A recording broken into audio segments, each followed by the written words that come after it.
Hello people, Mongoose again, and it's time for us to review one of my retro game bargains that I picked up, and this time I picked up Mickey's Wild Adventure on the mighty PlayStation 1. So let's waste no more time and let's jump right into Mickey's Wild Adventures on PlayStation 1.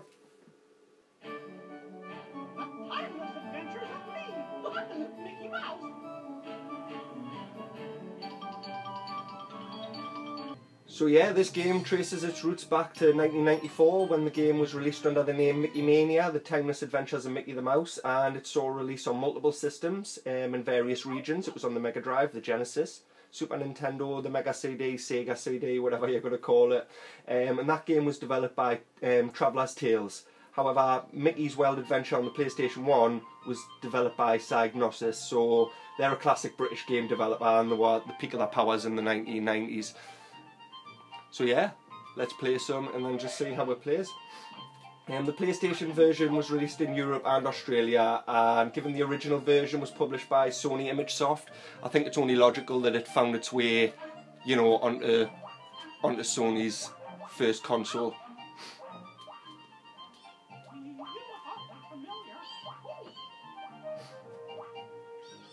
So what you're going to be tasked with on Mickey's Wild Adventure is guiding Mickey through you know, the various iconic cartoon levels, you know, based on the Mickey Mouse universe. So the first one you might have noticed, which was Steamboat Willie or Steamboat Mickey, and you may have recognised that from the Disney Studios logo that appears before a lot of Disney Studios animated movies at the moment. So yeah, I mean, there's a lot of memorable characters. Obviously it's Mickey Mouse, but yeah, it controls brilliantly. Very much like the Castle of Illusion games, you know, you've got the drop attack where you'll land on an enemy, or you've got this ranged attack, which I used really badly there. And basically your ranged attack's replenished by these pebbles that you collect. And my goal here is to simply ring the bell, or ring all 4 bells, so that I can go down and the bridges drop. Now there's a lot of, the levels are really well designed, and you know, you'll see, I'll give you an example here. Obviously I rang them bells to lower that bridge, and I continue along here. Now this is too high to jump on, so you know, you think how are you gonna get up there? But obviously the game allows you to use the level to your advantage. So what we'll do is we'll try and get this guy to come over here.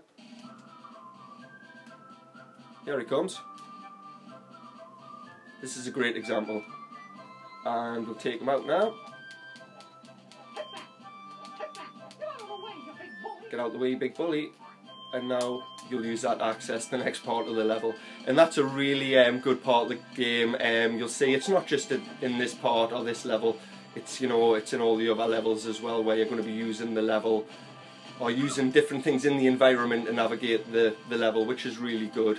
Yeah, I've already said the control's solid, and the control's pretty much the same as what the Castle of Illusion games do. But another thing as well, it looks really good. Let's talk about it graphically. It looks so good, and I believe on the box of this they refer to it as the first Disney game that's actually animated by the Disney animators themselves, which I find quite interesting. I'd like to know if that was true, or if it's just something to put on the box to try and sell copies of the game.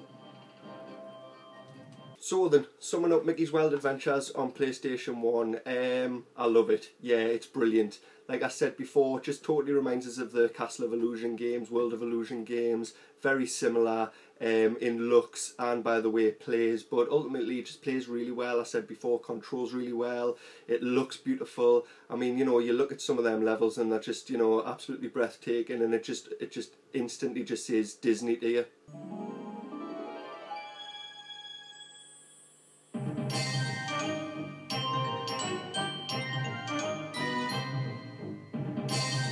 Something else that I mentioned was, you know, the variety in the level design, and it's not all side-scrolling. You know, there's some really like inventive game elements when it comes to, you know, how you're navigating your way around the different levels and stuff. From, you know, spiraling around staircases.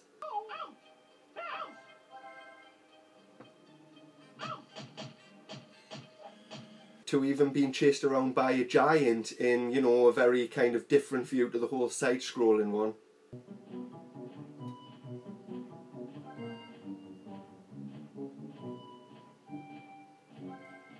That's pretty impressive. And you know, another thing that's impressive about the game is the sound. Maybe I didn't mention that earlier, that it sounds really good, you know, really good Disney-esque tunes that once again just scream Walt Disney, and what else would you expect with a Mickey Mouse game?